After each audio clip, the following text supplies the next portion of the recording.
why does growing a business become so incredibly complicated, so stressful, aggravating, and frustrating?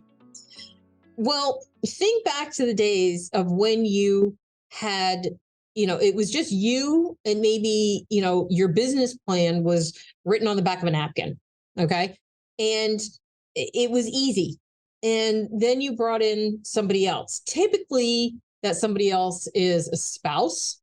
Quite often and I don't, it's going to sound sexist, but this is statistically the way it works. Typically it's the wife coming in to do the books and answering the phones and the office management.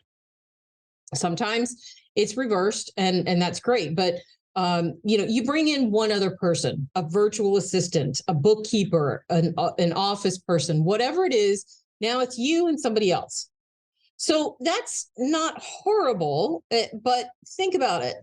The communication now has just doubled because you're not just communicating with yourself, you're communicating with you and somebody else.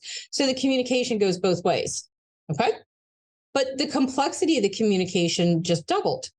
So if you have ever been married or have a significant other, you understand that communication isn't always as simple as it should be. Just isn't. Now we add a third person. It could be a customer. It could be a client, a vendor. It could be another staff person. Usually it's going to be a customer first. Especially if you're that small. But now you have three people. And I usually do this in a diagram. And I'll try to include the diagram if I can get that done for you in time. I'll try to include the diagram in the episode notes. But now you have three people.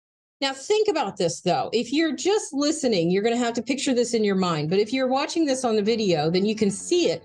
Communication goes both ways between each person.